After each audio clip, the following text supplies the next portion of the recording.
As a experience designer, I work on the customer experience and the overall service experience for my clients. I enjoy seeing the big picture on projects, keeping an eye on how everything flows together, and diving in deep to address problems. To give you an idea of what those experiences are, let's take a minute to think about some of the businesses you visit on a routine basis and why you do so.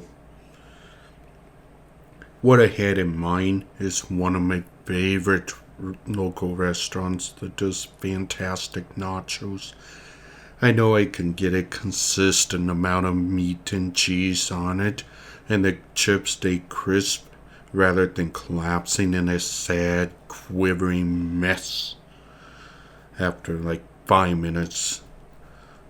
All of that just leaves you digging around in the pile, try to find a chip that is actually still firm, and you just give up and get a fork. What's also really nice is that you can call ahead and tell them you're about 15 minutes away, and it'll be piping hot and ready the second you step inside the restaurant. I also like being able to call my credit card company and speak with someone who knows who I am and will say things like, "Hello, Sigma, how's your day? Oh, your mother's birthday is coming up soon. Would you like to send her an orchid? Ah, I see it's about time for your annual vacation. Would you like some ideas? Alright, give me the afternoon and I'll have some for you. Let's see here. Last year, you were in Hawaii doing some glass blowing. I heard that the Corning Museum of Glass has some open spots for classes around that time. Would you like to sign up for one?" That right there is customer experience. I'm making purchases with them and feeling good doing so. And I'll keep working with them because they're worth it. Naturally, not all customer experience are created equal.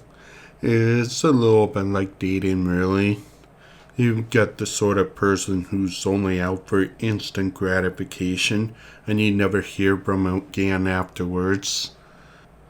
Then you get those dating for a relationship. You'll spend some time together, getting a feel for the other, and moving on is easy if it's not a fit.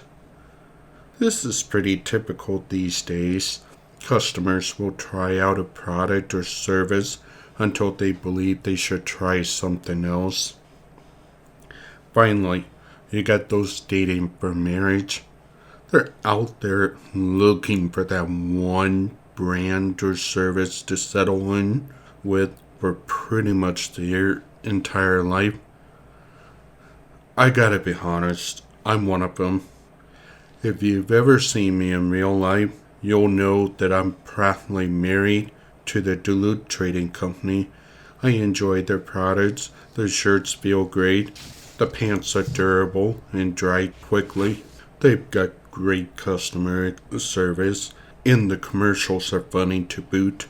I've gone on a couple of trips and have been stopped by people asking me if I'm some kind of spokesperson and getting paid for this because I'm fully decked out in the gear, and I deny it every time. But let's be honest, if they were offering, I'll probably take them up on it. Speaking of which, this would be the perfect time for a shameless plug of, I don't know, a VPN or audiobook, but nobody's paying me for that. So we're not going to do that today. You might see what I mean now with the businesses that you have in your mind. If you've ever watched a play, you know there's much more than just props, actors, and the script. You have the people making those props, training those actors, directors, stagehands for the sets, lighting crews, marketing and sales, and many other roles. My job as a experienced designer is to bring all those roles together into a great performance for you. To dive in a little further, service experience covers 3 areas: the experience for the customer, which we're talking about today, the business, and the staff. A business needs to know how they're doing. Are customer complaints being handled in a timely fashion? Are their suppliers able to send the necessary inventory at their expected level of quality? Are the workflows working as expected? This would be within the scope of a business experience designer or a business analyst for smaller groups. With staff experience, it's all about the employees being empowered to do their jobs correctly, effectively, and efficiently. Imagine how different it would be if employees had to fill out every form by hand.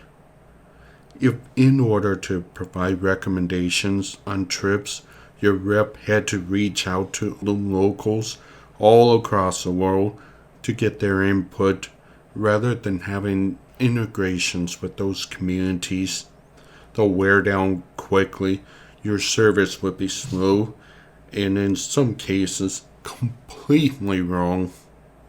If we didn't have all the integrations that we do at banks when it came to loans, you'll be dealing with at least 10 times as many documents and people just to apply.